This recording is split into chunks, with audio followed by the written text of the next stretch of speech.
los fundamentos teóricos de la separación. Y los fundamentos teóricos están sustentados en todo el tipo de interacciones que puede haber entre las moléculas. En general, moléculas de la fase estacionaria, moléculas de la fase móvil y las mismas moléculas que ustedes van a estudiar, a separar.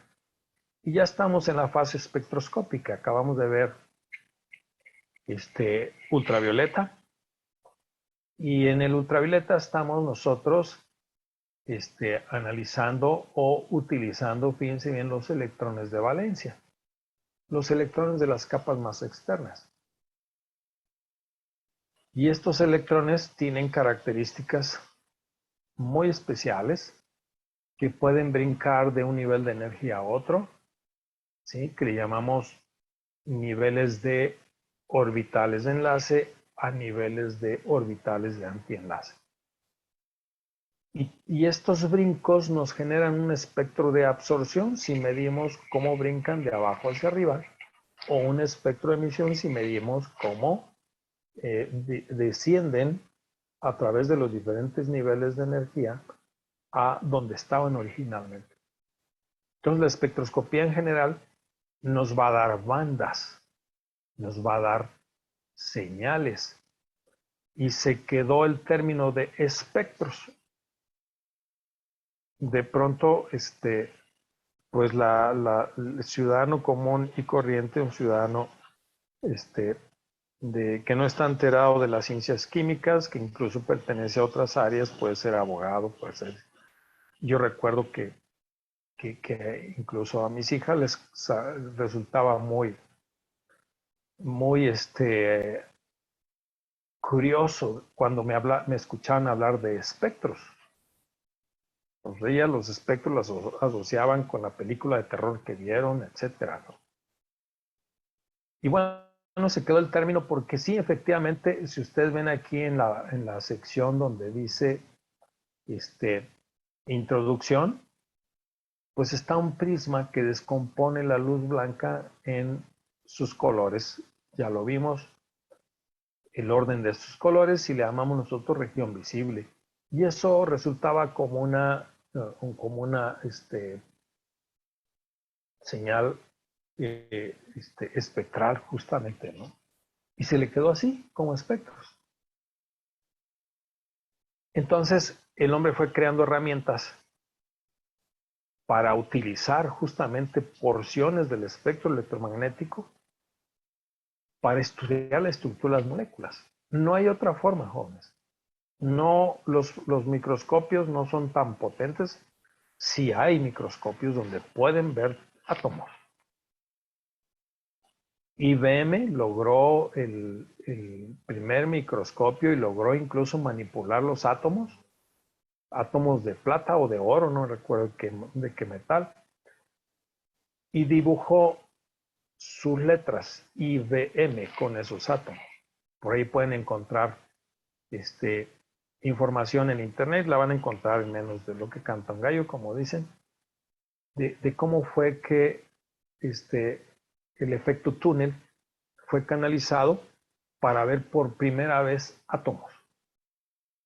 Pero hoy los van a ver como bolitas. A final de cuentas, esas bolitas es el resultado de un algoritmo que nos muestra en una pantalla una forma de ver las moléculas o de ver los átomos.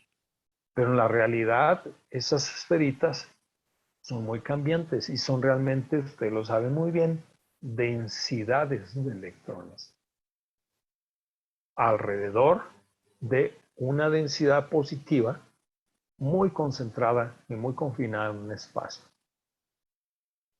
Y bueno, la unión de estos átomos generan moléculas, y a pesar de que hay microscopios que pueden ver estas moléculas, macromoléculas, pues de todas maneras son el resultado, jóvenes, de una serie de algoritmos que estos pulsos electromagnéticos que registran los detectores los transforman a algo visible, ¿sí? En este caso en una pantalla, pues con dibujitos, con una forma atractiva, pero ciertamente algo alejado a la realidad.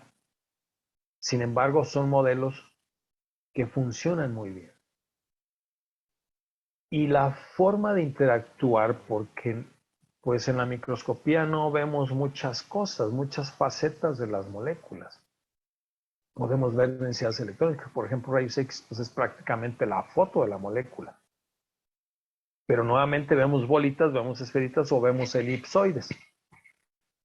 ¿Sí? Esos elipsoides nos dan una idea de hacia dónde está vibrando ese átomo, como un ovoide, como un balón de fútbol americano. Pues dicen hacia dónde está más o menos vibrando en mayor proporción ese, le llaman elipsoides térmicos. Y bueno, pues estas transiciones de energía las vamos a medir a través de instrumentos como fue el espectrofotómetro de ultravioleta para ver bandas que son de una región específica del espectro electromagnético. Y estas bandas en particular para la espectrofotometría de ultravioleta son bandas de, le repito, transiciones electrónicas de estados fundamentales. El estado más básico, estacionario, digamos, S0, luego al S1, al S2, al S3, etc. Y entre estos niveles de energía fundamentales, hay otros niveles de energía más pequeños que también generan transiciones. Y estos niveles de energía, de menor energía, son justamente las transiciones que mide cómo están vibrando las moléculas. Imagínense ustedes a un metilo dando vueltas, ¿no? Pues estaría rotando. Pero imagínense a ese metilo que se está estirando y alargando, bueno, encogiendo y alargando, retirándose y acercándose al carbón donde está unido. Esa es una vibración. Y entonces eso ocupa una energía determinada. Esa vibración la podemos medir nosotros con una fuente de radiación específica para la longitud de onda y la frecuencia de vibración que tiene ese alargamiento, estiramiento, ¿sí? De ese átomo o de esos dos átomos en particular. Y esto nos genera nuevamente bandas, que les vamos a llamar pues bandas de absorción, o recuerden también bandas de transmisión. Es decir, podemos medir la absorbancia, podemos medir la transmitancia.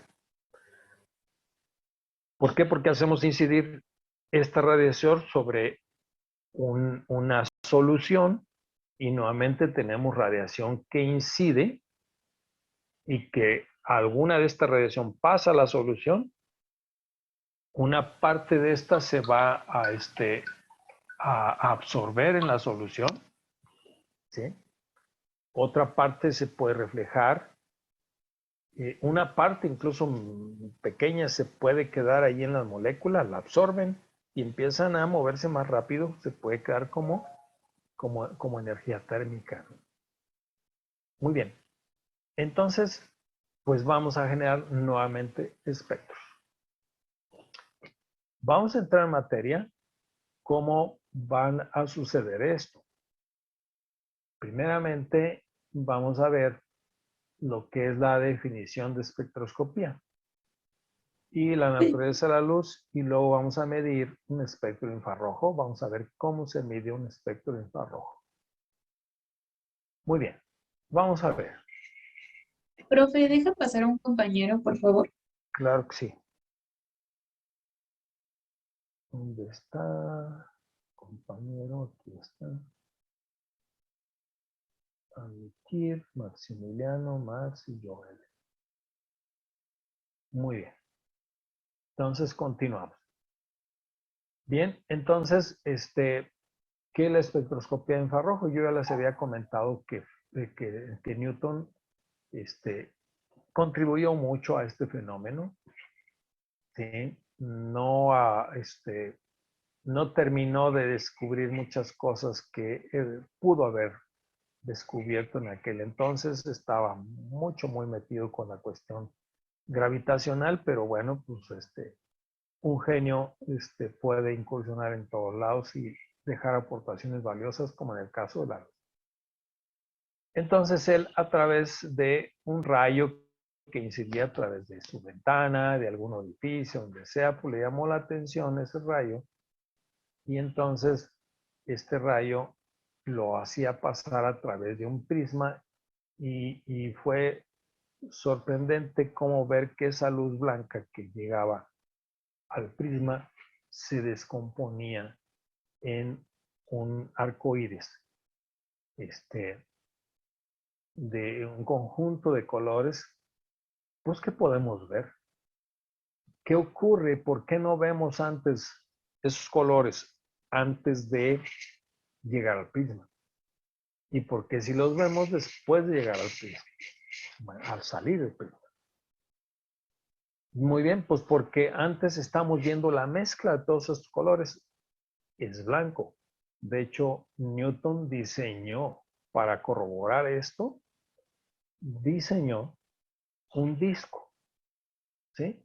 Imagínense un disco con un orificio al centro, le pintó colores, arco iris, lo pintó así en el disco, y luego empezó a girar el disco a velocidades muy altas. Y llegó un momento en que ya no se vio, no se vieron los colores, ¿sí?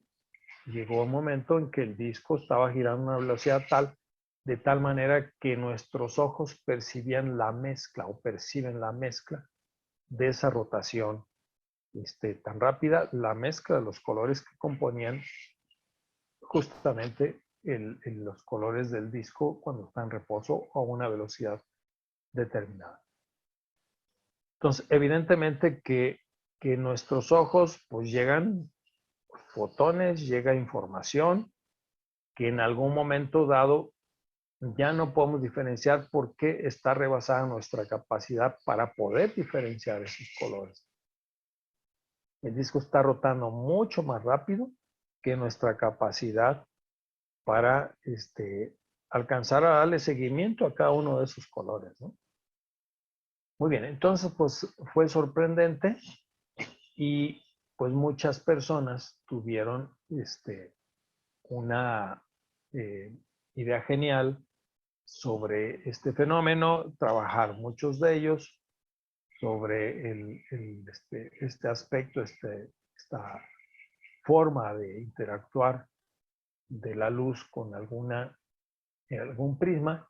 Y bueno, encontraron a alguien, decía por ahí, William Herschel, dice que probablemente había otros componentes que escapaban fuera de la capacidad del ojo. Y dice, a lo mejor puede haber otra radiación. Creo que hay otra radiación cercana a esta. Y bueno, ¿cómo demostró que había otra radiación ahí cercana al espectro visible? Pues de una manera muy inteligente, muy interesante. Miren, justamente puso un termómetro, ajá, en donde esta luz que no se veía en el espectro ultravioleta calentaba el bulbo de un termómetro y disparaba la energía. ¿Eh? Podemos darle aquí, remover el termómetro, pues evidentemente la temperatura de la otra región, de la parte visible, no calentaba el termómetro, pero sí había una porción del espectro electromagnético muy cercano ahí, pues que calentaba el termómetro. Muy bien, entonces, una vez dado esto, pues a experimentar un poco más. ¿Eh? Esa radiación no era visible para el ojo humano, bueno, pero sí existía. Y miren, ahora lo que hizo fue poner una cubetita, un cubo de agua lleno con una solución o con agua, y vio que la temperatura Vamos a ver, ¿sí?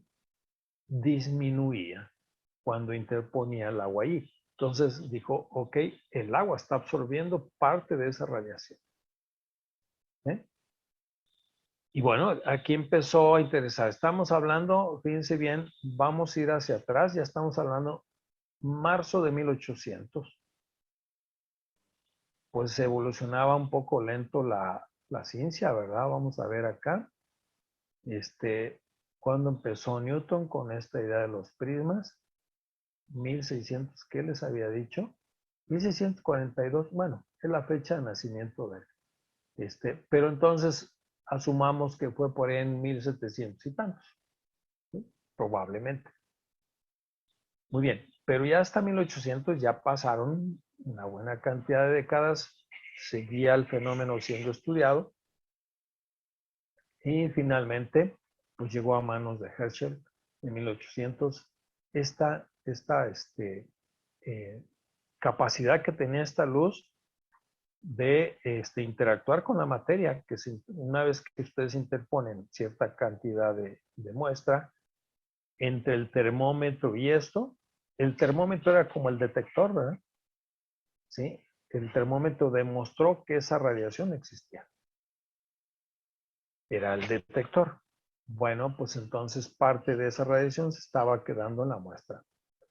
Y adicionalmente dice, ¿qué pasa si muevo el prisma?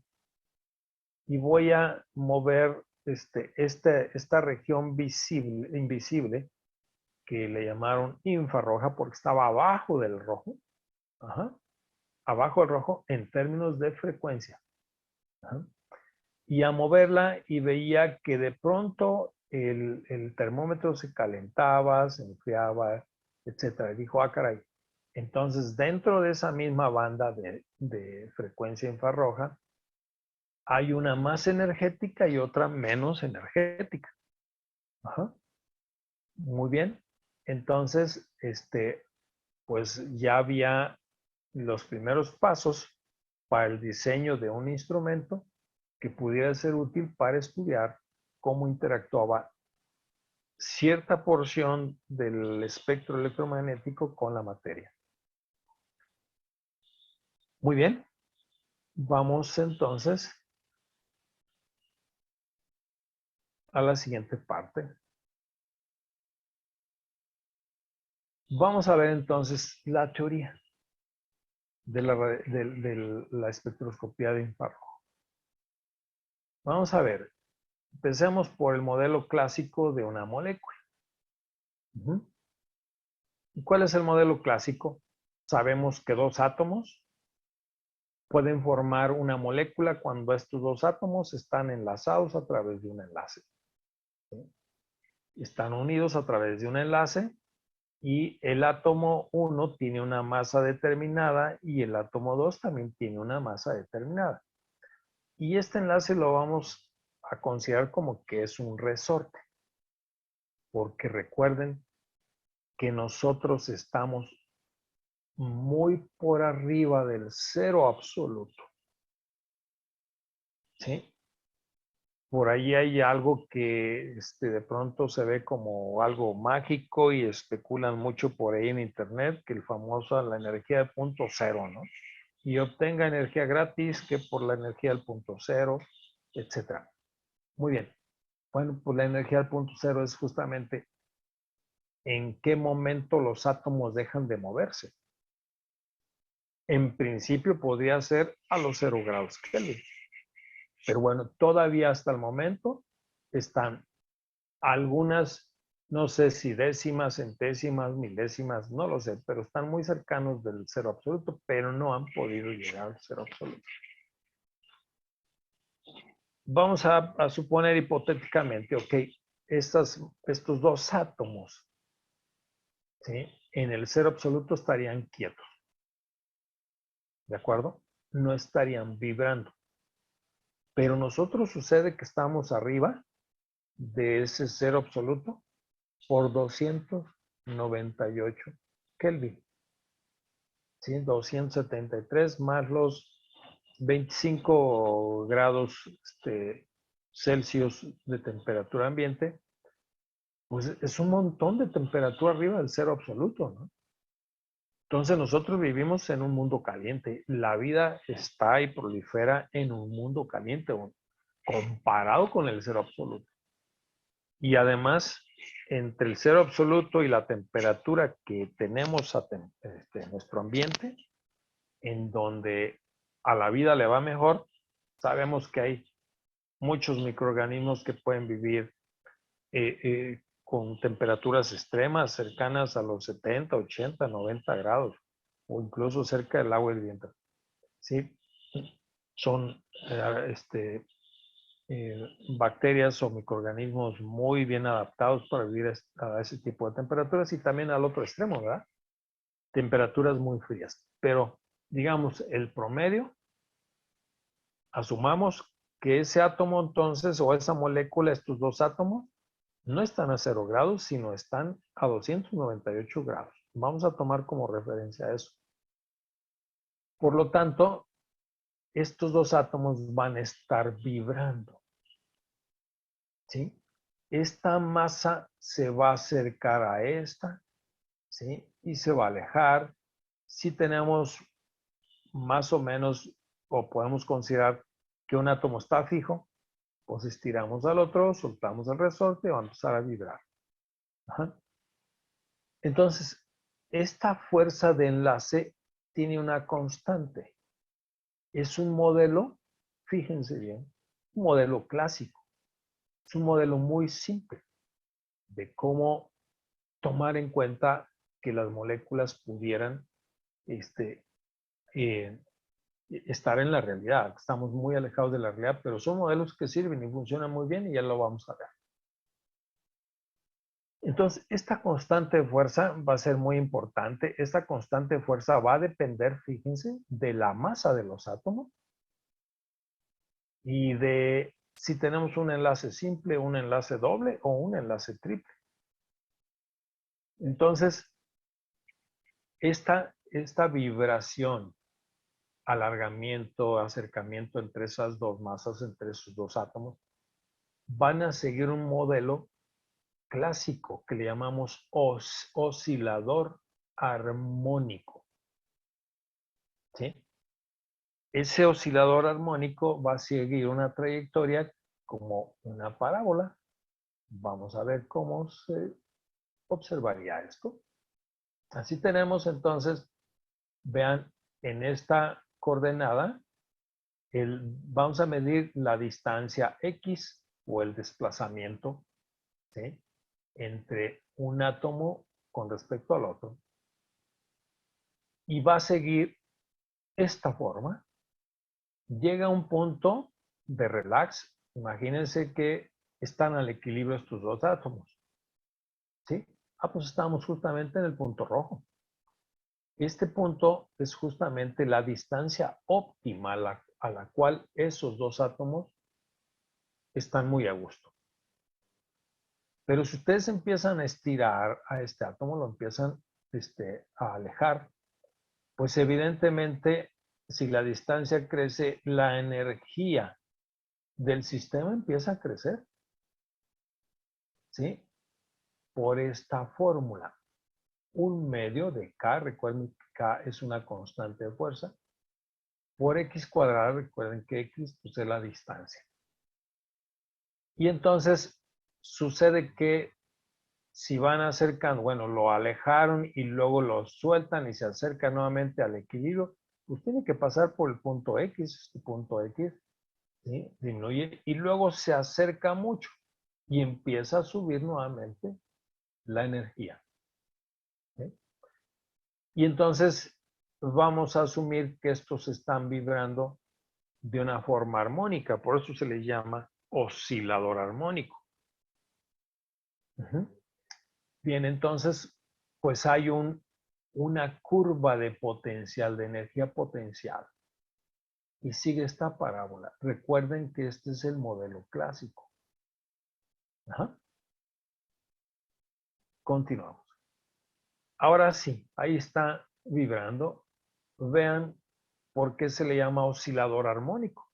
Está oscilando de manera armónica, ¿sí? esta distancia llega a un máximo, llega a un mínimo y se repite. ¿De acuerdo? Muy bien. Vamos a ver más adelante una curva que se acerca más a la realidad, un poco más a la realidad. Entonces, pues imagínense, esto tiene una frecuencia determinada, es decir, cuántas veces por segundo ocurre, cuántas veces en la unidad de tiempo ocurre.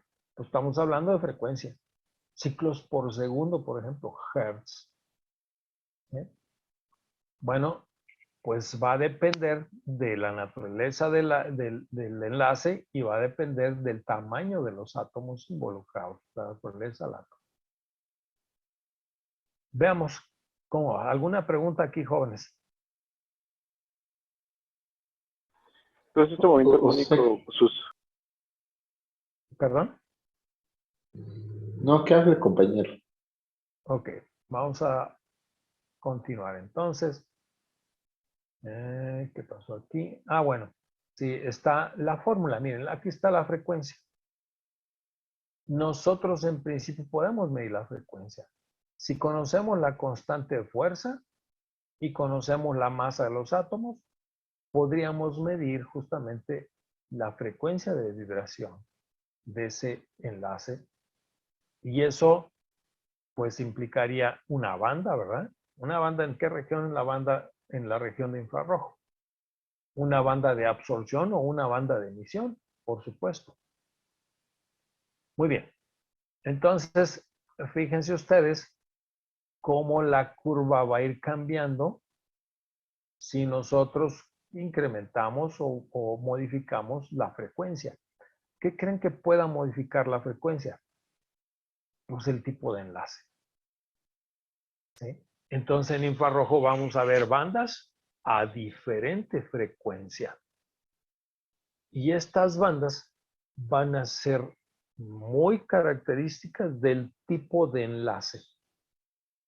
Un enlace simple, un enlace doble, un enlace triple. Y un enlace doble puede ser carbono-carbono, pero también puede ser carbono-oxígeno.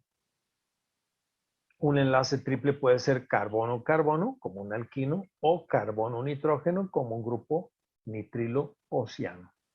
Entonces, pues vamos a tener diferentes perfiles o curvas de energía potencial dependiendo de la naturaleza del átomo y de las características también de ese enlace, ¿verdad? Muy bien. Vean ustedes ahora si cambiamos nosotros la frecuencia a una vibración más lenta. Pues entonces el oscilador es más lento y la curva se achata más. ¿De acuerdo? Se hace un poquito más chata. Entonces, ya se imaginarán ustedes cómo va a ser una vibración más lenta o cómo va a ser una vibración más rápida. Muy bien. ¿Qué hay aquí? Bien, está creciendo el tamaño de los átomos. Entonces, si crece el tamaño de los átomos, pues la vibración se hace más lenta. Son masas más grandes unidos por un enlace, ¿sí? Un enlace simple vamos a asumir, pues entonces el movimiento de esas masas es un poco más torpe, es un poco más lento. Es decir, estaría cambiando la frecuencia de la banda en la zona de infrarrojo. Si ahora la masa disminuye, pues entonces vamos a tener, pues evidentemente una frecuencia diferente. Y ahora sí asociamos la energía. La energía, si ustedes ven, es igual, es muy parecida a la frecuencia, ¿verdad? Un medio de K por X2 máxima. Por la distancia máxima, digamos, la distancia, este punto rojo, la línea roja, ¿qué tanto se desplaza? O esta bolita roja, ¿qué tanto se desplaza hacia arriba y hacia abajo? Entonces, esta línea azul que están viendo ustedes aquí es un primer nivel de energía vibracional. No estamos hablando de energía electrónica, ahora es energía vibracional. ¿De acuerdo? Es simplemente imagínense una molécula, todas las posibilidades de vibración que tiene una molécula. ¿Sí? Mientras más grande, más posibilidad, más libertad de vibración tienen los átomos, más posibilidades de vibración. Y van a ser vibraciones bastante nutridas. Ajá. En diferentes tipos de vibraciones, pues vamos a tener diferentes energías de vibración. Entonces ya tenemos un primer nivel de energía. Muy bien. Vamos a ver ustedes aquí ya tenemos otro nivel de energía diferente. ¿Sí? Y aquí tenemos todavía otro nivel de energía diferente. Ajá. Entonces, mientras más bajamos hacia la base de la curva, van a ser frecuencias más altas. Mientras más subimos hacia la parte alta de la curva, pues entonces van a ser frecuencias más lentas. ¿De acuerdo? Entonces, en eso consiste justamente el, el análisis de un espectro infrarrojo. Un grupo ciano tiene una vibración diferente, a un alquino tiene una vibración diferente, a una imina, a una amina, a un alqueno y así sucesivamente. Entonces, cada grupo funcional, y aquí introduzco el término ya, cada grupo funcional va a tener frecuencia de absorción diferente. Entonces, por lo tanto, el infrarrojo es una herramienta valiosísima, muy importante, porque nos permite ver qué tipo de grupos funcionales tiene una molécula. Vamos a comparar con el ultravioleta y ver qué información podemos tener entre ambas espectroscopías. Bueno, pues el ultravioleta nos dice cuántos dobles enlaces conjugados puede haber en la molécula a través de transiciones electrónicas, como ya lo vimos. Y en el infrarrojo me va a decir, ¿tienes un grupo ciano en la molécula, sí o no? ¿Tienes un grupo carbonilo, sí o no? ¿Tienes un grupo oxidrilo? ¿Tienes un grupo amino? ¿Tienes un alqueno? ¿Tienes aromático? Incluso el aromático es monosustituido, disustituido, trisustituido, etc. ¿Por qué? Porque va a haber patrones de vibración muy característicos para el tipo de moléculas. Entonces, fíjense bien, pues es un medio de comunicarnos con las moléculas. Es un medio de saber cómo están las estructuras de las moléculas a través de esto que le llamamos nosotros espectros. Espectros de ultravioleta, espectros de infrarrojo y más adelante espectros de masas y espectros de resonancia magnética nuclear. Con todo este arsenal de herramientas analíticas, no se nos van vivas. ¿Sí? Descubrimos cómo están porque descubrimos cómo están. Por muy complejas que sean. ¿Sí? No tengo mucha experiencia yo en moléculas muy grandotas, pero tenemos la infraestructura para interpretar justamente. Y si en algún momento dado hay necesidad, pues ya teniendo la infraestructura, pues le entramos. Muy bien. Entonces, vamos a ver que este modelo, como les digo, es un modelo clásico, muy bonito, explica de una manera muy interesante el fenómeno de vibración, cómo puede darse las transiciones en el infrarrojo. Pero vamos a ver entonces cómo podemos nosotros introducir un modelo cuántico. Un modelo cuántico. Seguimos en el modelo de oscilador armónico, ¿verdad? Acuérdense, la curva es una parábola perfecta. Pero ya tenemos entonces una energía, un estado de energía vibracional ¿sí? 0. El que le sigue sería E1. El que le sigue luego E2, E3, E4 y así sucesivamente.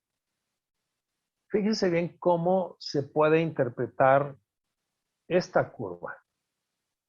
Pues en principio dice, pues puedes ir estirando este enlace, lo más que puedas, y la vibración va a ir creciendo en energía hacia arriba. Es decir, la energía potencial. Imagínense ustedes que tienen, a ver, sobre todo las mujercitas que luego utilizan sus, ¿cómo le llaman estas bolitas con una liga para amarrarse, sujetarse el pelo? Pues bueno, esas dos bolitas, imagínense que llegan a un punto máximo, ¿sí? De estiramiento. Entonces ya no da más la elasticidad de la liga que une a esas dos bolitas. Y si ustedes siguen estirando, ¿qué va a ocurrir? Se va a romper. Pues eso ocurre con los átomos. Si ustedes meten demasiada vibración, se va a romper el enlace. Entonces esta energía es finita. Esa energía de enlace es finita. Por eso, cuando ustedes calientan una muestra, un alimento, el agua para el té, lo que ustedes gusten, ¿qué están imprimiendo? Energía al sistema. ¿Y qué va a ocurrir con las moléculas que están recibiendo esa energía?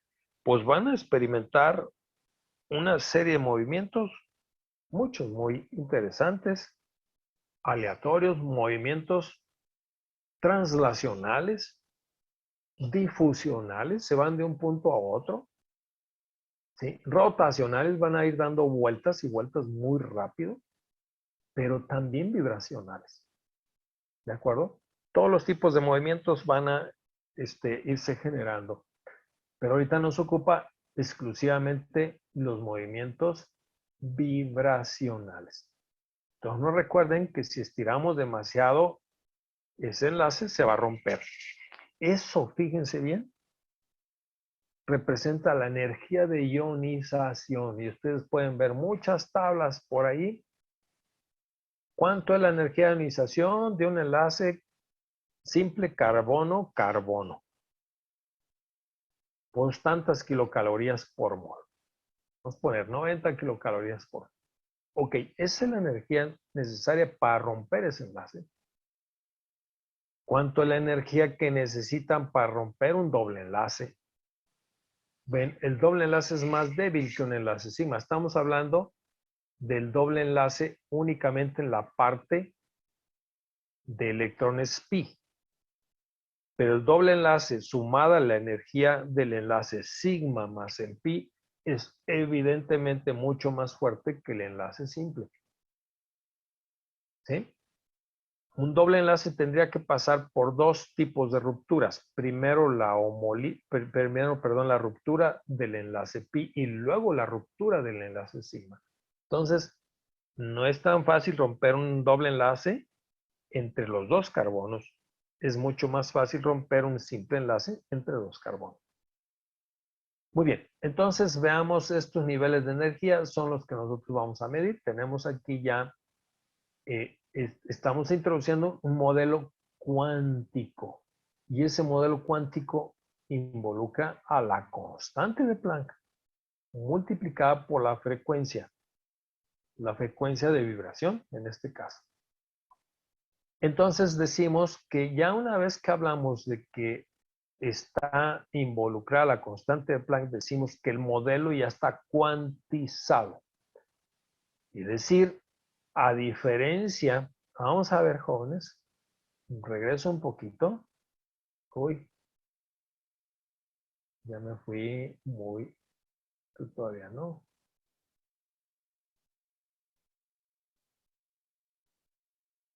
Vamos al menú principal. Y a regresar. Aquí nuevamente el modelo clásico. Lo que quiero es mostrarles lo siguiente.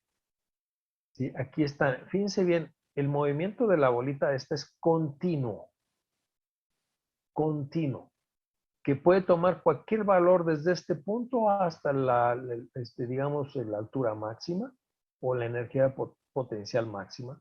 Pero el valor, todos los valores posibles va a tomar a lo largo de esta trayectoria. En un modelo cuántico no. ¿Sí? Seguimos en el modelo clásico y ya empezamos a ver niveles de energía. Estamos hablando de nivel de energía máximo. Cuando hablamos entonces de un modelo cuántico, entonces, ¿dónde está? No me parece. Dice, aquí está. Entonces, fíjense bien, esta bolita, imaginemos que esta bolita anda por aquí, ya no va a tener un movimiento continuo. Dice, o está aquí, o está acá, o de este lado, etcétera. Van a estar cuantizados los niveles de energía. Entonces ahora la fórmula de la energía vibracional va a ser igual a un medio que multiplica a la energía de un fotón determinado. ¿Sí? H nu, pues es la energía de un fotón, ¿verdad? Muy bien. Continuamos.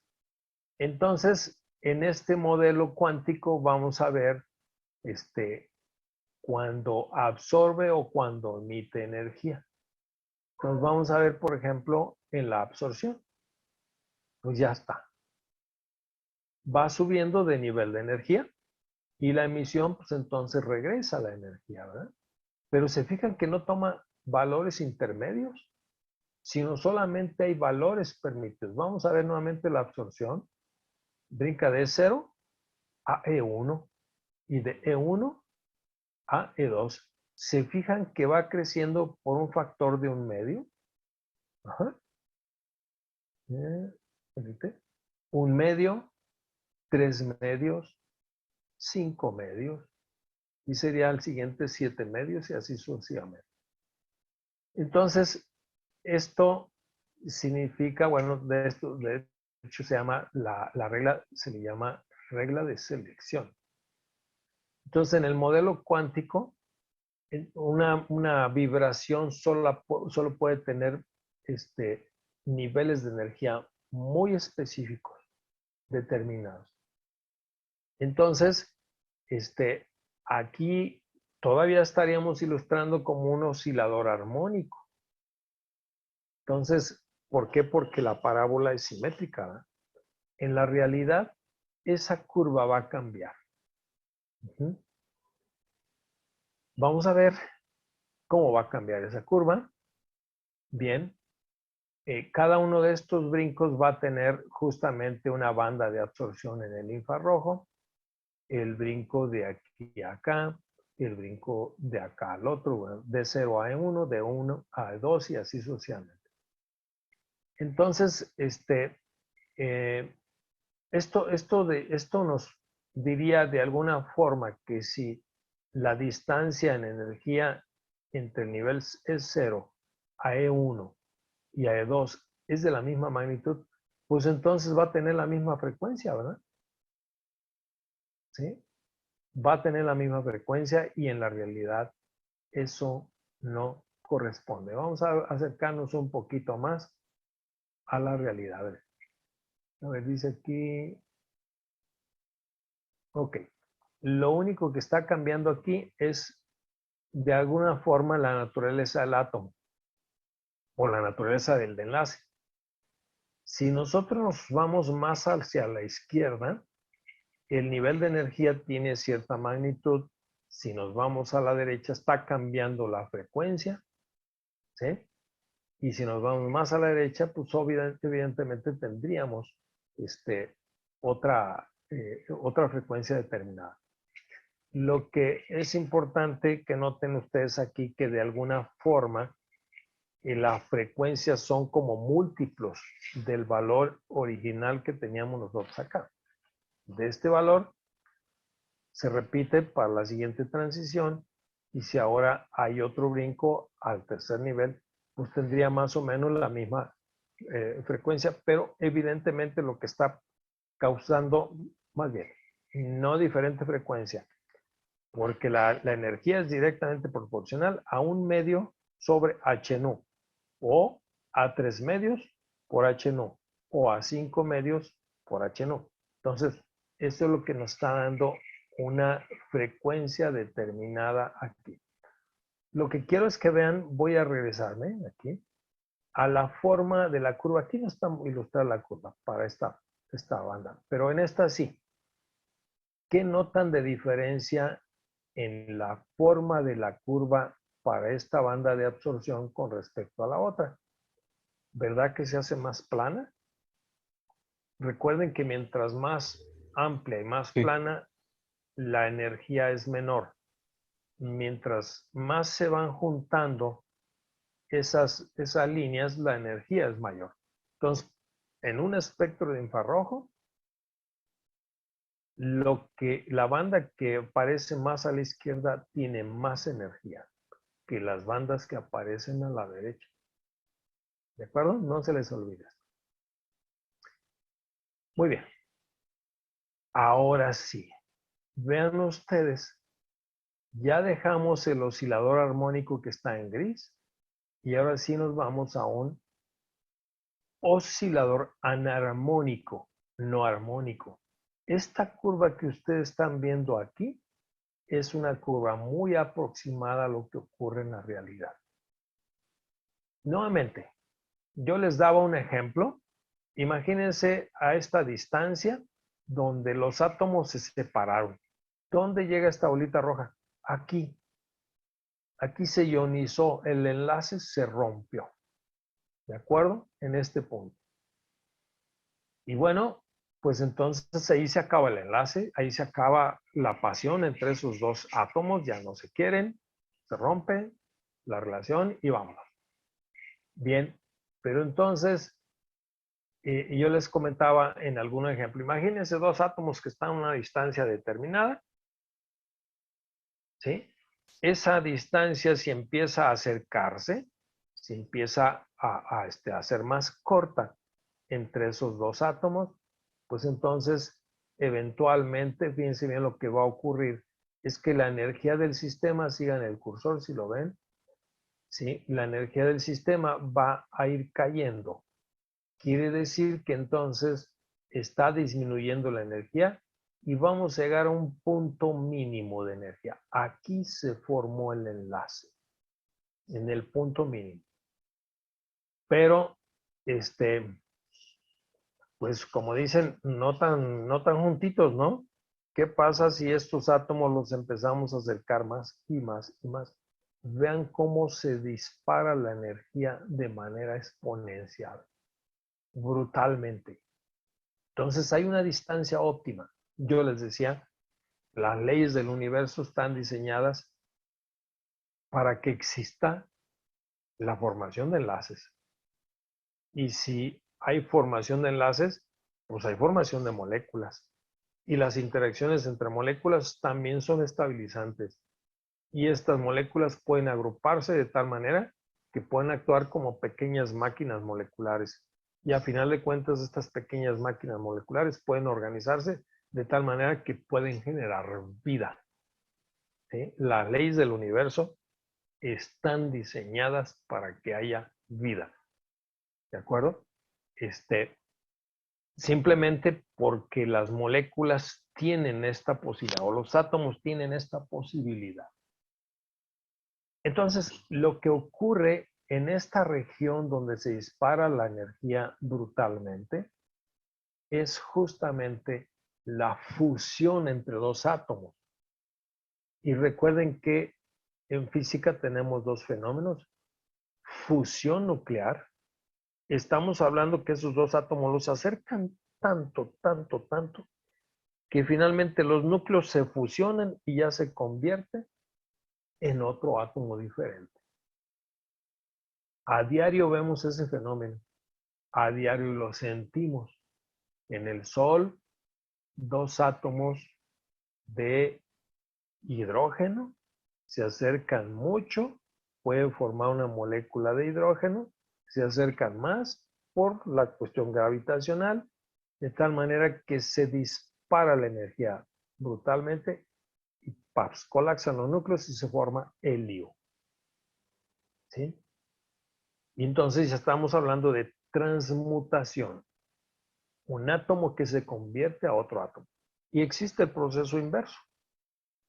¿Sí?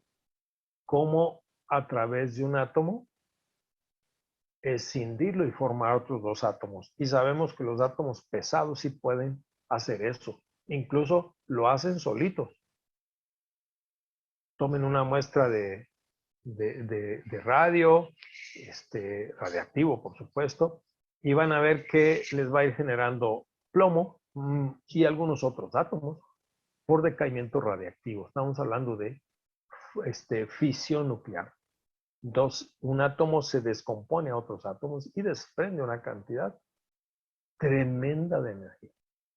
Muy bien. Entonces ya estamos aquí. Aquí ocurre la ionización del átomo. Se separan estos dos átomos. Ya se rompió el enlace.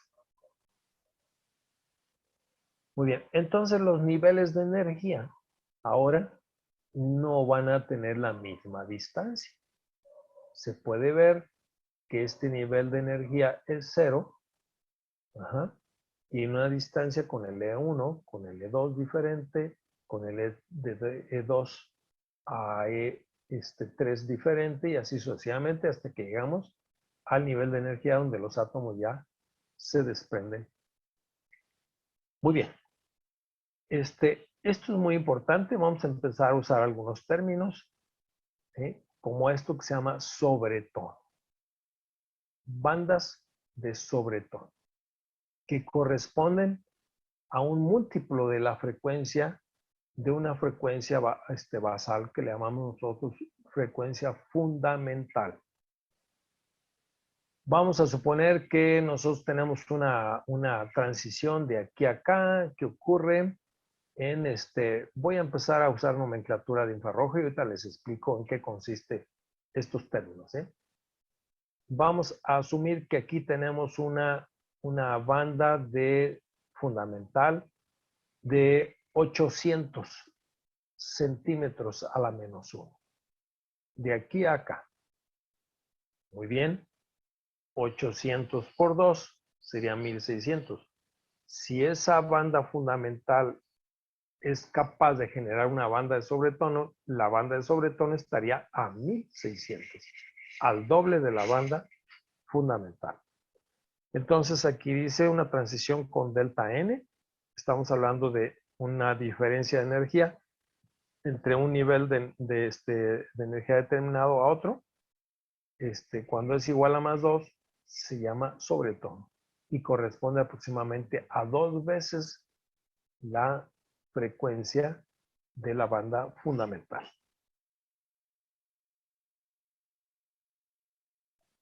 Aquí tenemos, ¿sí? Vean, esta transición de aquí a acá es la banda fundamental. No se les olvide el nombre, jóvenes. ¿Sí? De E0 a E1 es la banda fundamental. Y sucede que de E1, E0, perdón, directamente a E3 es la banda de sobretono.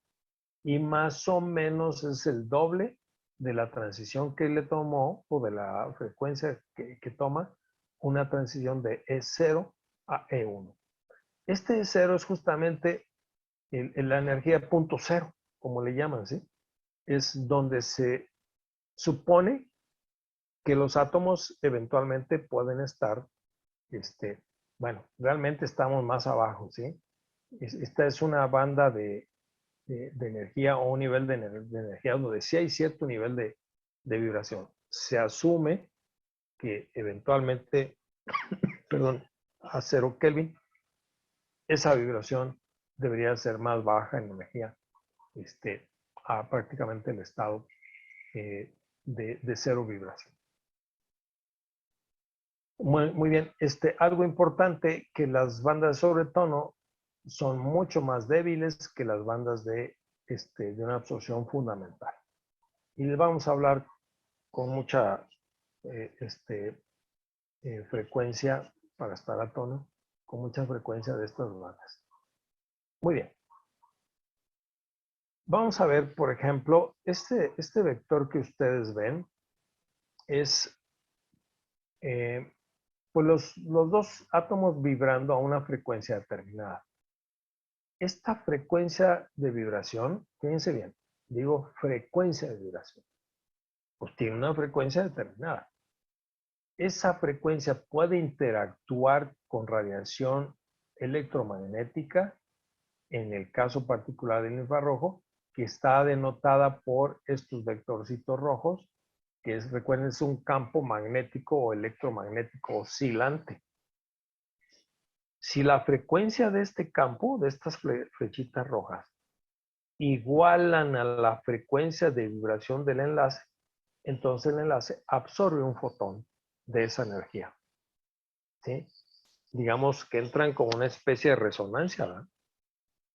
¿Sí? No es posible, acuérdense que está cuantizado, ya estamos hablando del modelo cuántico.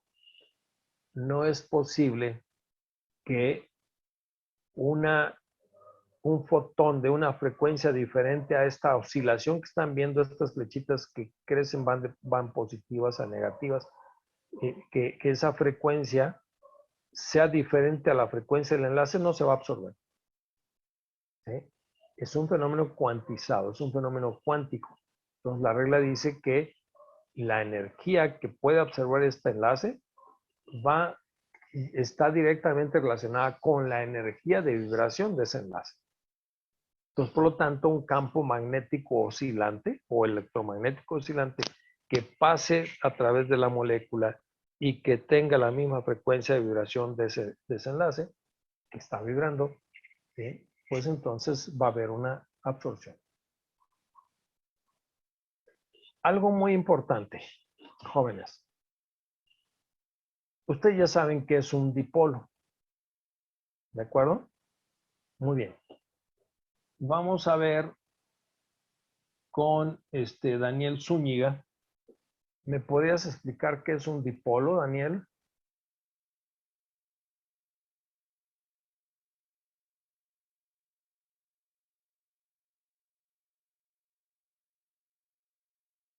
Enrique González, ¿me podrías explicar qué es un dipolo?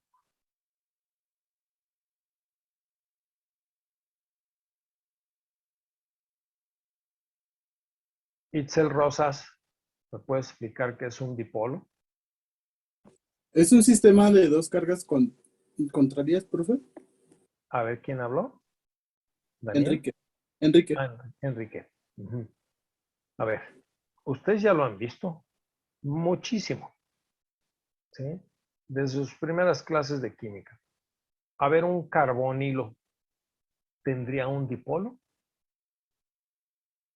¿Qué les dice la palabra dipolo? ¿Di qué significa? Dos, ¿no? Dos polos. La Tierra tiene un dipolo, un polo sur y polo norte. Ajá. Entonces, en un enlace tenemos nosotros dipolos permanentes y dipolos inducidos. Ya los vimos cuando abordamos las interacciones electrostáticas o las interacciones intermoleculares. Entonces, un carbonilo comparado con un alqueno, el alqueno son dos carbonos unidos por un doble enlace. El carbonilo son un oxígeno y un carbono unidos por un doble enlace también. Entonces, ¿qué diferencia hay entre uno y otro? Que en el alqueno los dos carbonos tienen la misma electronegatividad. En cambio, entre un carbonilo, el carbono tiene menor electronegatividad que el oxígeno. O viceversa, el oxígeno tiene una mayor electronegatividad que el carbono. Y entonces esa distribución, es decir, esa condición hace, acuérdense que electronegatividad significa afinidad por electrones. Entonces, por lo tanto, el oxígeno tiene más tiempo los electrones con él que con el carbono. Digamos que descobija al carbono de sus electrones los que están compartiendo a través de esos dobles enlaces, y se van más con el oxígeno porque el oxígeno es más electronegativo. Ahí tenemos un dipolo permanente porque siempre está polarizado, ¿sí? Y el dipolo es hacia dónde, es una magnitud vectorial, hacia dónde se dirige la electronegatividad o hacia dónde se dirigen los electrones en torno a un enlace. Entonces, evidentemente que el dipolo en el carbonilo iría directamente hacia el oxígeno. Acuérdense que el dipolo se indica con una flechita y una rayita horizontal en el extremo o a la parte inicial de la flecha. No del pico de la flecha, sino del inicio de la flecha. Entonces, es muy importante que en el infrarrojo las absorciones más fuertes y prácticamente las absorciones visibles son todas aquellas que generan un dipolo. Hay algunas, por ejemplo, el dióxido de carbono, ¿sí? La banda de dióxido de carbono, pues sí se puede ver en el infrarrojo. Pero sucede justamente que estas vibraciones, ¿sí? Alargamientos asimétricos en algún momento dado pueden generar un dipolo y ser visibles en el infrarrojo.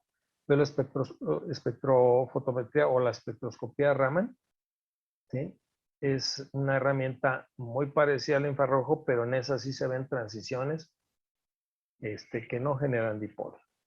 Entonces, cuando el dipolo está cambiante, está oscilante porque está vibrando, pues entonces se va a absorber radiación infrarroja. Aquí tenemos un dipolo, miren. ¿Sí? Vean la flechita azul, pues nos dice hacia dónde está dirigido el dipolo, hacia dónde hay más electrones. ¿Y hacia dónde hay más electrones? Hacia la esferita verde. ¿De acuerdo? Entonces, vean, la vibración o la frecuencia de la onda que generan estos vectorcitos rojos que representan el campo magnético oscilante o eléctrico oscilante, porque acuérdense que la radiación electromagnética, su palabra lo dice, es un campo eléctrico que oscila y que genera a la vez un campo magnético. O si lo quieren ver desde otra perspectiva, es un campo magnético que oscila y que genera un campo eléctrico. Están muy vinculados.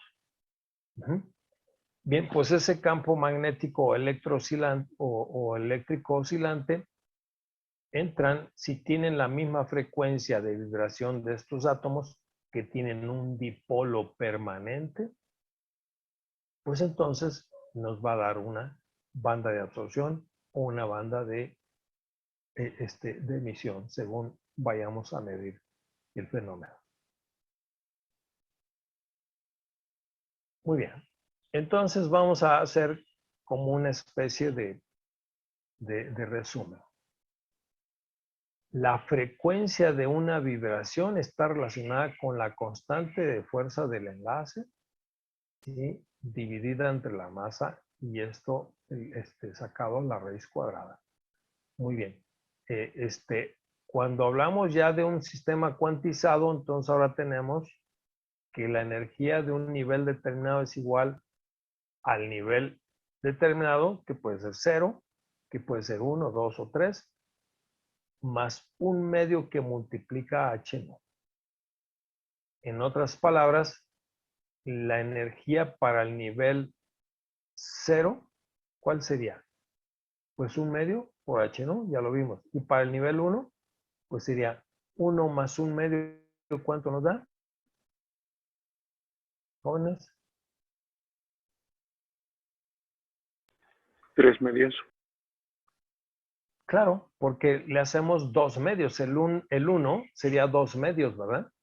Más un medio nos da 3 medios. Ya lo habíamos visto, ¿sí? Sería 3 medios que multiplica h no. ¿De acuerdo? Y si ahora el n toma el valor de 2, pues entonces sería 4 cuartos más, bueno, perdón, 4 medios más un medio, nos va a dar los 5 medios por H0 y así sucesivamente. Conocimos ya cuáles son las bandas fundamentales y cuáles son las sobre tono. Sabemos que en el infrarrojo las bandas que van a generarse son por dipolos oscilantes, producto de la vibración de estos dipolos. Entonces dice aquí que moléculas con más de 2 átomos tienen espectros de infrarrojo más complicados. Vamos a ver por qué. ¿Alguna pregunta, jóvenes?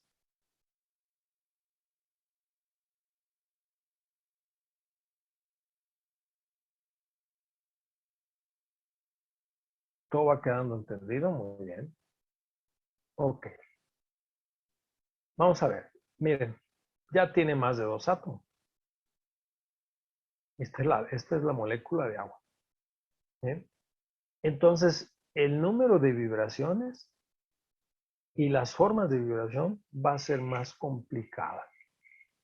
Una molécula lineal va a tener un número de vibraciones más restringida que una molécula no lineal.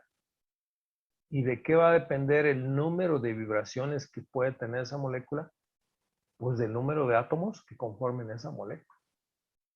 ¿Sí?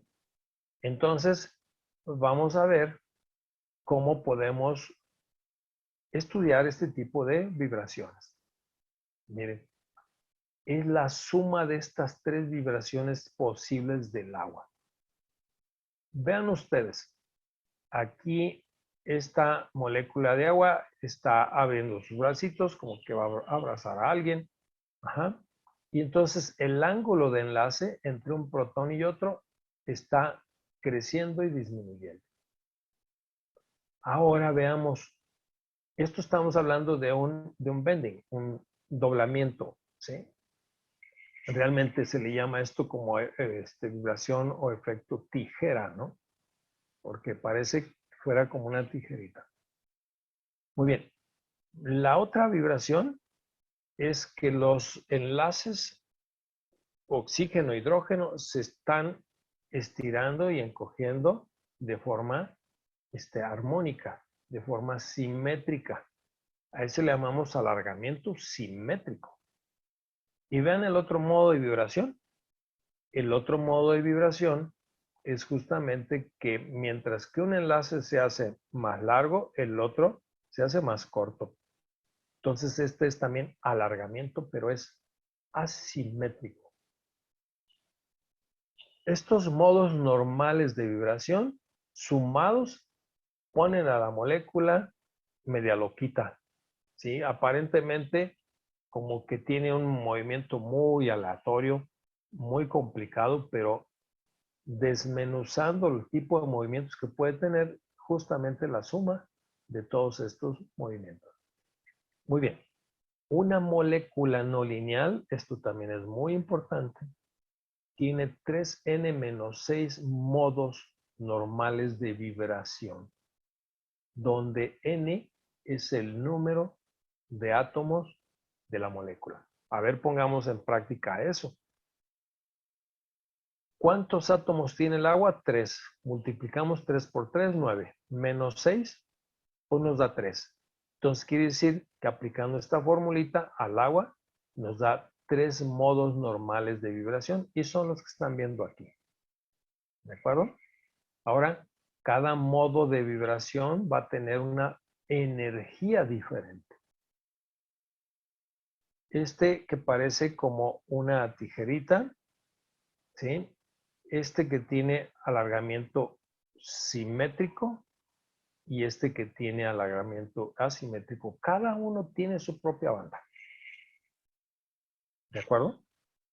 Entonces, en el infrarrojo vamos a ver muchos tipos de vibración.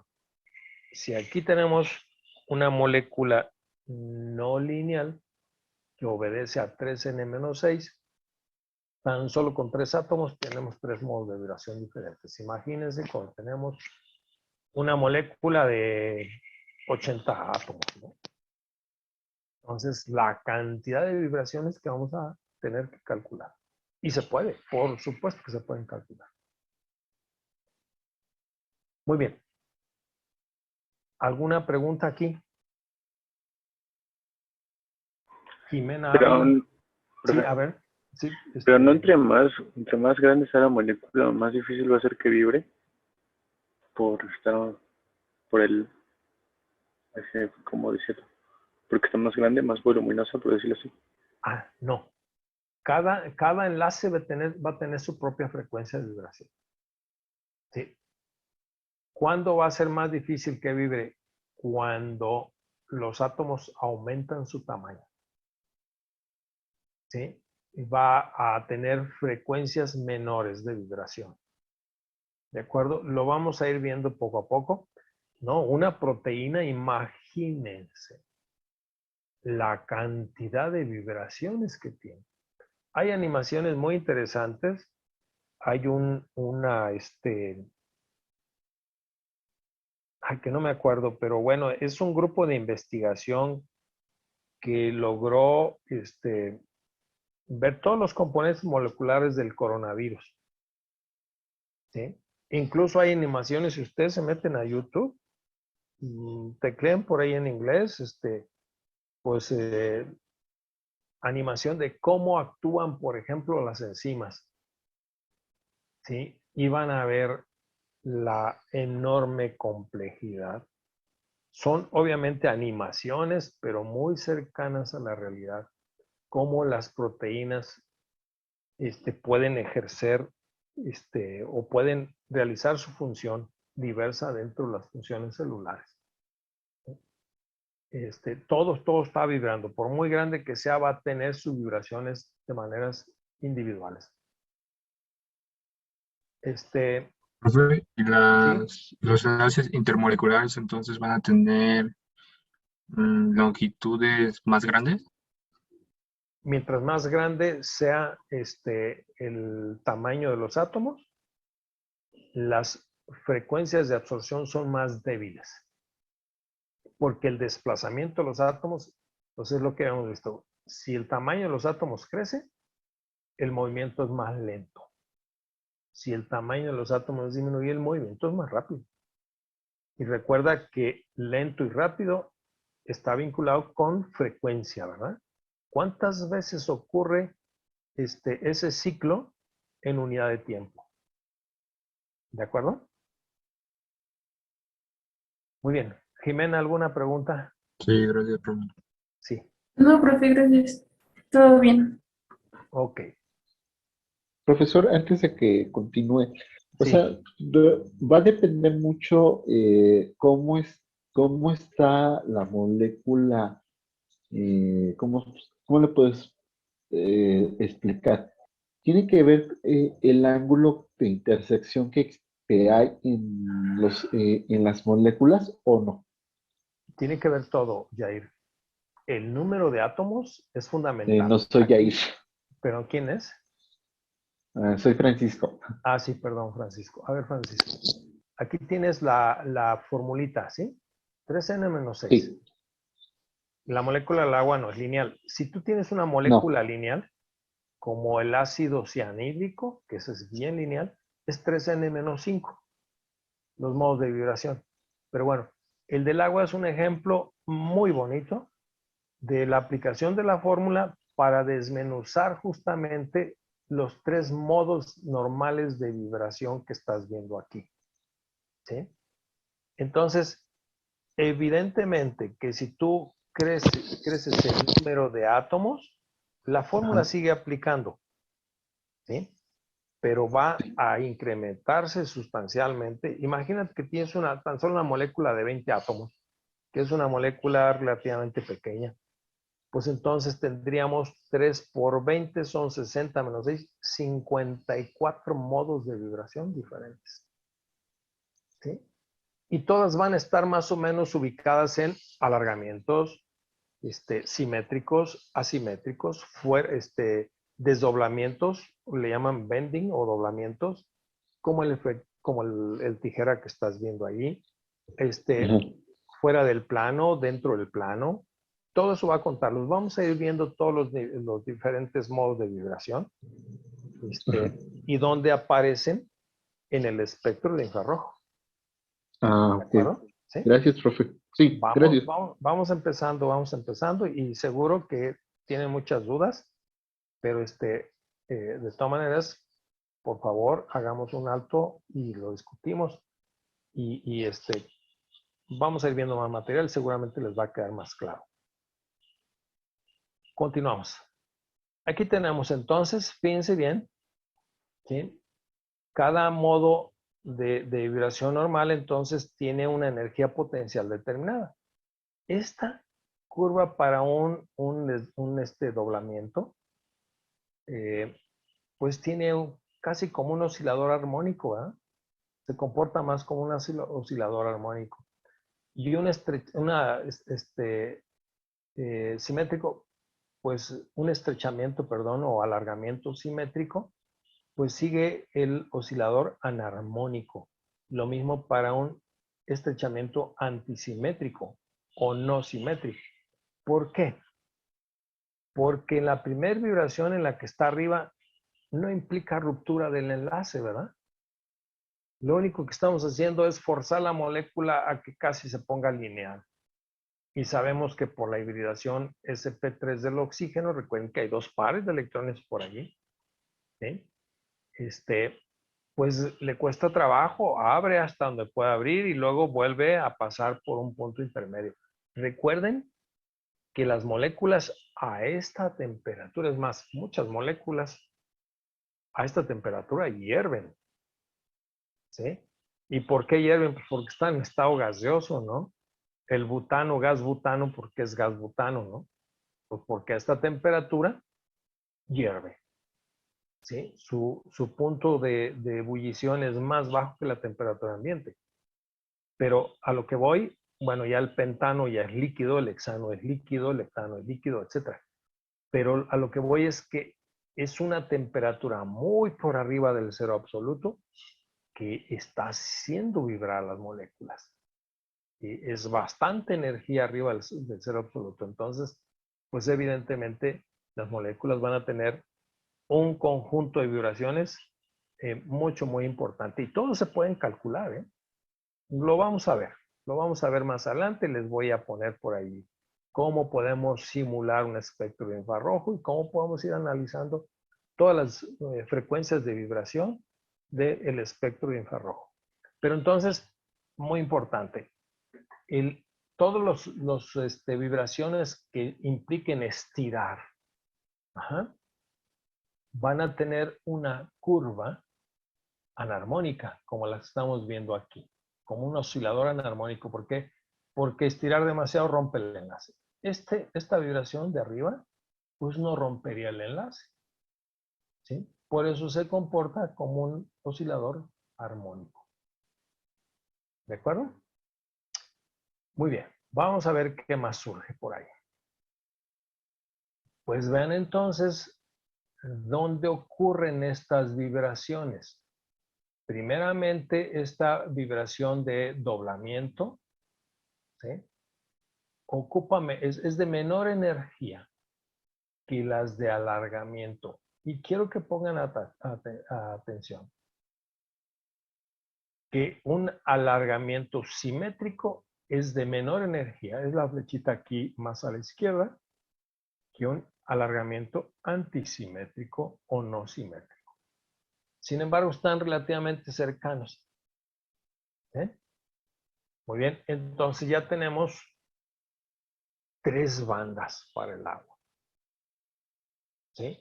Son los 3 modos de vibración. Son los 3 modos de vibración fundamental. No estamos hablando todavía sobre tono, ¿sí? Muy bien.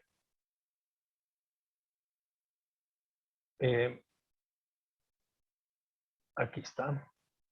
Vean el dióxido de carbono. ¿Sí? El dióxido de carbono tiene lo siguiente: 4 modos normales de vibración. Ajá. A ver cuántas moléculas son. Perdón, ¿cuántos átomos son para esta molécula? 3, ¿verdad? 3 por 3, 9, menos, no 6. Recuerden que moléculas lineales es 5. 9 menos 5 son 4. Entonces tenemos 4 modos normales de vibración. Bien, nuevamente tenemos la de arriba, la parte superior, que involucra pues una torsión de ángulos. Vamos a llamarle torsión, yo le llamaba ahorita doblamiento, pero bueno, es una torsión. Ajá. Estamos sacando de los 180 grados ideales en una molécula lineal esos dos átomos hacia arriba y hacia abajo. Pero también pueden estar hacia atrás y hacia adelante, como es la segunda de arriba hacia abajo. Esos átomos rojos se están yendo hacia atrás de la pantalla y hacia adelante de la pantalla.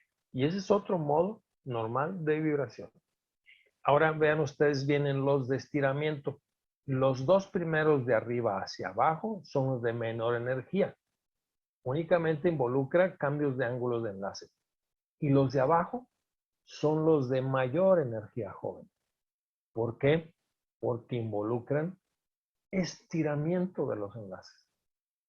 Y eso nos lleva a oscilaciones anarmónicas, simétricas como la tercera de arriba hacia abajo, o asimétricas como la tercera, perdón, la última hacia abajo, o la primera de abajo hacia arriba.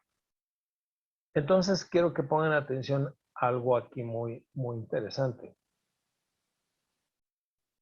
Si decimos, ¿cuál es el dipolo del dióxido de carbono? Sara Segura. A ver si ahora sí está Sara.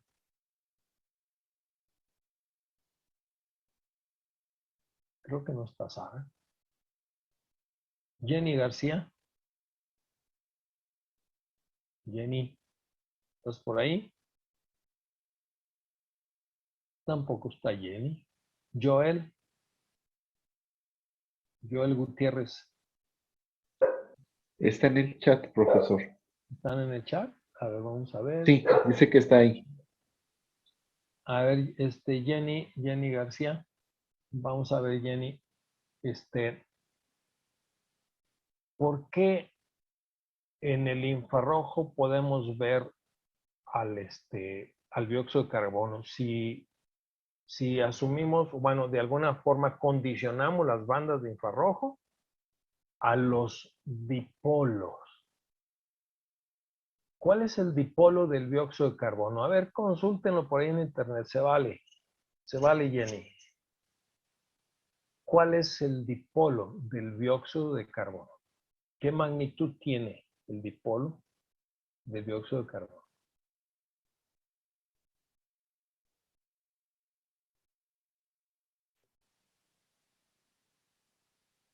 Jóvenes viendo la molécula lo sacan pero de volada. Lucido. Es 0, ¿verdad? Porque es simétrica. Del carbono, el puntito negro, hacia el oxígeno, exactamente, Jenny, los vectores se anulan. El vector que va del puntito negro hacia el oxígeno de la derecha tiene la misma magnitud que del puntito negro hacia el oxígeno de la izquierda y se anulan. Entonces el dipolo es 0, estrictamente 0. Pero entonces, ¿por qué si se ve una banda en el dióxido de carbono? Si llegamos pronto, ojalá que sea pronto, nos hace falta clases presenciales. Hay una práctica de infrarrojo que ustedes mismos preparan la pastilla, ustedes mismos miden el espectro, toman nota, etc. Y van a ver que hay que sacar un espectro del background, le llamamos. El background es pues, el ambiente, la atmósfera. Sobre todo cuando son grupos muy numerosos, pues estamos todos por ahí respirando, estamos exhalando dióxido de carbono y la atmósfera se llena de dióxido de carbono y el infrarrojo lo detecta, por supuesto. Entonces van a ver que el background va a parecer grande, la banda de infrarrojo del dióxido de carbono. Pero entonces aquí hay una contradicción, ¿verdad? Aparente. Dijimos que las vibraciones con dipolo que no generan dipolo, ¿sí? Que el dipolo es 0, no se ven en el infrarrojo. Y entonces estamos como que cayendo en una pequeña incongruencia. Decimos, pero si el dióxido de carbono tiene dipolo igual a 0, ¿por qué si se ve en el infrarrojo? Ya lo verán cuando saquen el background, se va a ver el pico por ahí del dióxido de carbono. ¿A qué creen que se deban? A ver, vamos a ver quién nos puede ayudar. Miguel Gómez, a ver si tienes idea.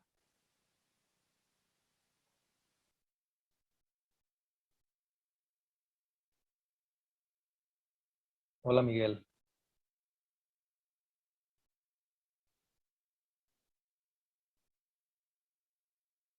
Muy bien, Miguel. A ver, vamos a ver con Karen Díaz. No sé, profe, estoy pensando por qué sería, pero no. A ver, ¿cuál de estas vibraciones genera un dipolo? La primera, La primera de dónde a dónde? la primera de arriba.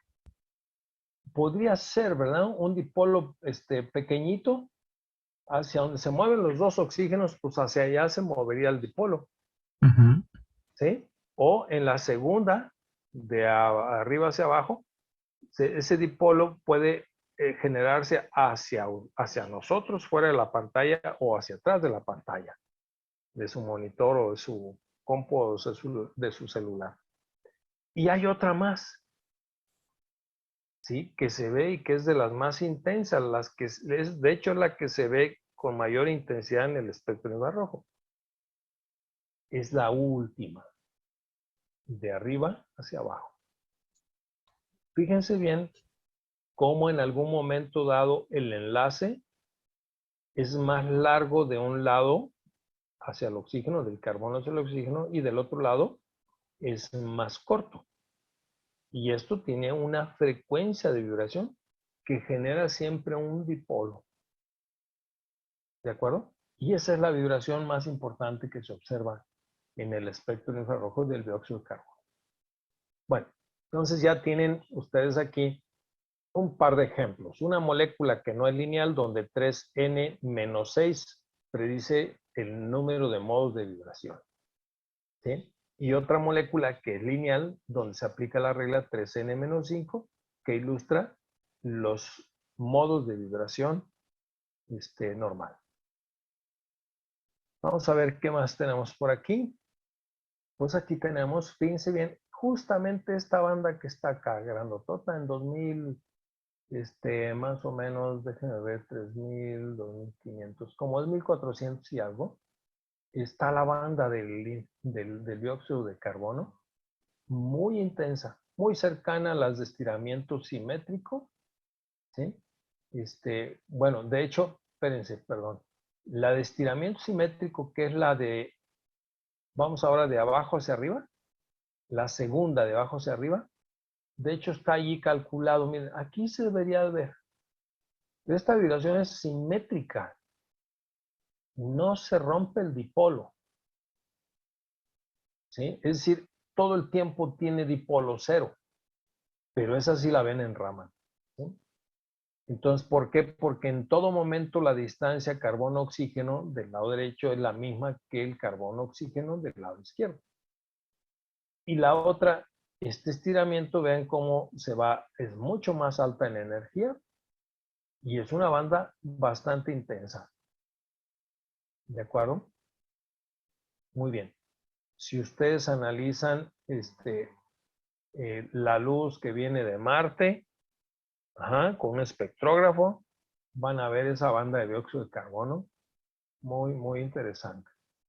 Por ahí tengo, cuando veamos masas, por ahí algunos espectros bonitos de pruebas para ver la composición de la atmósfera de Marte. Muy bien. Bueno, son moléculas que ilustran mucho las razones fundamentales de por qué existen o no existen bandas, dónde existen estas bandas, en función del tipo o los modos de vibración que nosotros tenemos. Miren, ya tenemos una molécula con 17 átomos. C5H12. Entonces son 5 carbonos y 12 hidrógenos, son 17 átomos. Por lo tanto, los modos de vibración son 45. ¿Sí? Muy bien, eso los podemos analizar muy fácilmente con un método computacional y obtener todos los modos de vibración y ver dónde está la vibración de cada uno de esos. Entonces vamos a ver, vean, los modos de vibración más importantes pueden estar en el metilo, en el metileno, y aquí están. Estas son, recuerden, del lado izquierdo son las de más alta energía. Y estas vibraciones son de alargamiento. Las del lado izquierdo, la gran mayoría son de... Obviamente puede haber aquí vibraciones de alargamiento de otras tipos de átomos, ¿sí? Pero bueno, están presentes por ahí. Entonces, aquí tenemos esta región que es muy útil para identificación de compuestos. La huella dactilar. La región de la huella dactilar. No hay molécula que tenga las mismas bandas que aquí. Y esta región se utiliza mucho para identificación de compuestos. Les decía yo que en los laboratorios forenses tienen muchos infrarrojos para analizar sustancias. Muy bien. ¿Alguna pregunta, jóvenes? Entonces ya me di cuenta, oiga, entonces antes de que, porque quería aclarar la duda. Entonces, la parte de la molécula del dióxido de carbono, se mueve como si estuviera rotando, ¿no, profesor? Y por eso es que se puede, ¿cómo se llama? Se hace como ese tipo de vibraciones, de vibraciones, o me estoy equivocando de hecho. No, no está rotando. ¿Sí? Estamos asumiendo que la molécula está estática en términos de movimiento translacional o rotacional. Simplemente estamos analizando solo las frecuencias de vibración que caen en el infrarrojo. ¿Sí? Esas vibraciones no son de rotación, son vibraciones de distorsiones del ángulo entre los oxígenos y los carbonos y de alargamiento de los enlaces entre los oxígenos y el carbono. ¿Sí? ¿Estamos de acuerdo? Ah, ok, es que me había confundido, disculpe, profe. Sí, no, no son rotaciones, son vibraciones. Muy bien. Vamos a ver. Miren, aquí tenemos el hexano. ¿De acuerdo? Este es el espectro real del hexano. ¿Sí? Podemos hacer una expansión aquí y van a ver que aquí están las bandas de alargamiento. Carbono, hidrógeno, esencialmente. ¿Sí? Vamos de nuevo al espectro completo. Podemos ver aquí hacia 1400 centímetros a la -1, también otras bandas, ¿sí? De, ¿cómo le llamamos? Ahí se me va la palabra en español. El bending, quedamos que era,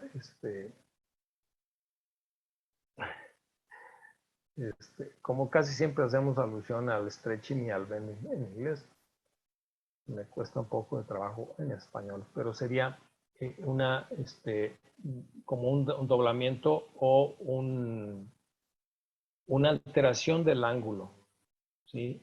De vibración. Puede ser en el plano o puede ser fuera del plano. Por cierto, en el caso del dióxido de carbono, veíamos en el plano, ¿no? Cómo los oxígenos subían a lo largo y hacia abajo de la pantalla o cómo se iban hacia el fondo y hacia atrás de la pantalla. Hacia el fondo y hacia atrás es fuera del plano. Si un bending fuera del plano y hacia arriba y hacia abajo es otro bending fuera de la, no fuera, sino más bien dentro del plano. ¿De acuerdo? Muy bien, entonces veamos, pongan atención a las vibraciones. Ahí está. ¿Qué están observando?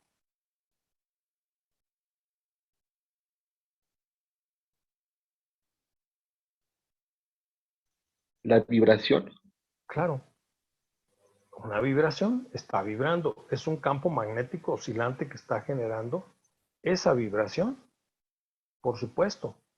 Pero entonces, ¿qué tipo de vibración estamos observando?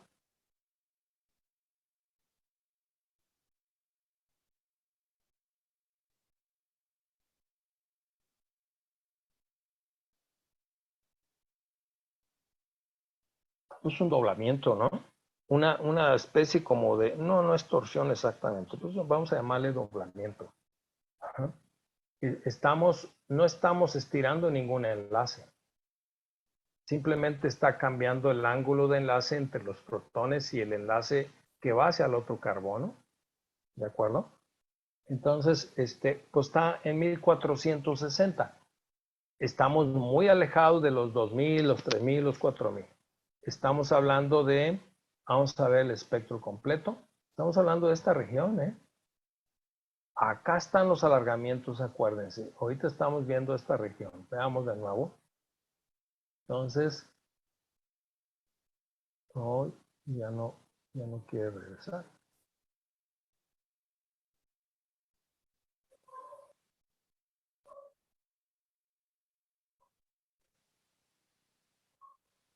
Muy bien. Ahora sí es estiramiento. Ahora sí es estiramiento. A ver, vamos a ver aquí en la expansión aquí y darle aquí. Ahora sí. Aquí estábamos. Este es un doblamiento o una alteración de los ángulos. No está estirando sin ningún enlace. Esto obedecería como al oscilador armónico, ¿verdad? Muy bien. Nos vamos al espectro completo y vemos ahora la región de estiramientos. Ahora sí están viendo ustedes estiramiento. Díganme ustedes, ¿este estiramiento es simétrico o asimétrico?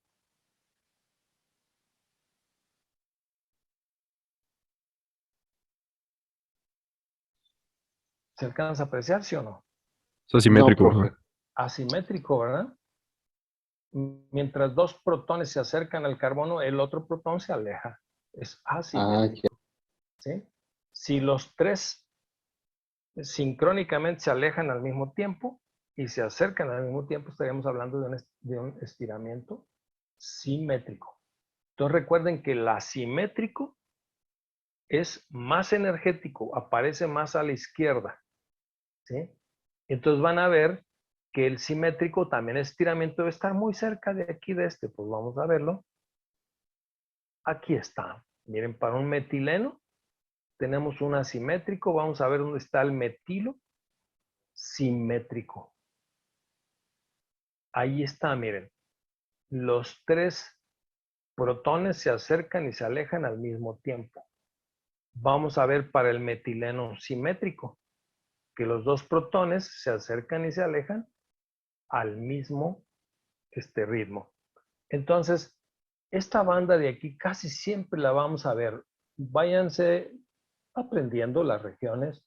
Es muy fácil. Donde todas las moléculas orgánicas van a tener bandas. Aquí justamente estamos viendo. Pues las moléculas orgánicas que tienen CH, CH2, CH3. Entonces, pues aquí van a aparecer esos alargamientos carbono-hidrógeno. ¿Por qué aparecen? ¿Dónde creen ustedes que aparezcan las carbono-carbono? Porque también esa molécula debe tener estiramientos carbono-carbono. ¿Dónde creen que aparezcan? Fíjense bien. Estamos hablando de un carbono y un protón que están acercándose y alejándose. El carbono es más pesado que el protón. Pero ahora si el protón lo sustituimos por un carbono, entonces ahora tenemos dos átomos más pesados, ¿verdad? Que los que teníamos antes, que era un carbono y un protón. Entonces, si los dos átomos están más pesados, van a ver que esa vibración carbono-carbono se va a ir más a la derecha, hacia menos cantidad de energía. A ver, vamos a ver si aparece por ahí esa vibración. Este es un bending, ¿sí? Este es otro bending. También otro bending y no aparece por ahí. Y vamos a tener todavía la región de huella digital, pero los alargamientos carbono-carbono van a aparecer por aquí en esta sonda, alrededor de 1400. ¿eh? Miren, ¿sí? Ahí están todos, así como cuando están en el antro, ¿no? Que están cantando, están bailando en la fiesta, entonces que están moviendo sus brazos al mismo tiempo. Entonces, esta es una banda ya de vibración de muy baja energía, ¿sí? Y estamos hablando de, de una vibración concertada, armónica, ¿verdad? ¿Por qué? Porque no hay alargamientos ni estiramientos de los enlaces. Entonces ahí tenemos las bandas más importantes para esa molécula, para un hexano. ¿De acuerdo, jóvenes? Déjenme ver qué más. Ahí están las otras. Para los metilenos, a ver, vamos a ver las metilos, ¿no? Todas las frecuencias de absorción del metilo. Recuerden que ¿cuántos fueron los modos de vibración? Eran 3 por 17 menos 6, ¿no? Sí. Recuerden, eran 40 y tantos modos de vibración. Bueno, aquí están algunos. Aquí tenemos 4. Aquí tenemos... Profe, ya son las 8. Ya son las 8. Muy bien. Nos vemos luego, jóvenes. Que descansen. Nos vemos Nos mañana. quedamos aquí, ¿no, profe? ¿Perdón? Nos quedamos aquí. Es que sí quisiera tomar un poquito más, si lo pudiéramos ver mañana mejor para que le diera más tiempo. Lo vemos mañana, claro. ¿Sí? Mañana tenemos 3 horas y va a haber tiempo. Vamos a ver varios ejemplos, ¿sí? Muy bien, Sí, jóvenes. gracias. Hasta luego.